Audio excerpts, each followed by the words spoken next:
First of all, it's all about the players. No? Sa akin, ano lang kami rito. Guidance lang kami sa mga players. Sila yung nagpanalo ng game. No? It's all team, total team effort. Coming from the coaches. No? Kita nyo yung mga coaches namin. Actually, we started slow. No?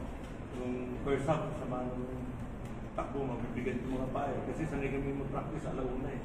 Sipin mo naglaro, alas 7 ng gabi. Tulugan na yun, pahingan ng nila yun. Anyway, basta nakapokus tong team namin. Well prepared kami every game.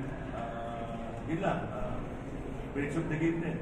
Nakuha namin yung momentum namin, especially yung fourth quarter. Tuloy-tuloy, Portsky, leader ng team, directing the plays, controlling the game. Hindi na ako nagta-timeout eh. Tinatanong ko sila kung kailan ng timeout eh. Sabi niya, hindi na coach, parang momentum nasa atin. Okay? Nung last 20 seconds lang ako ng-timeout eh. Tatlo pa yung timeout ko eh.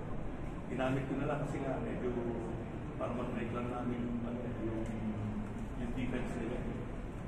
Anyway, this for the UST community. No? Thank you sa suporta nyo. Medyo parami na tayo parami.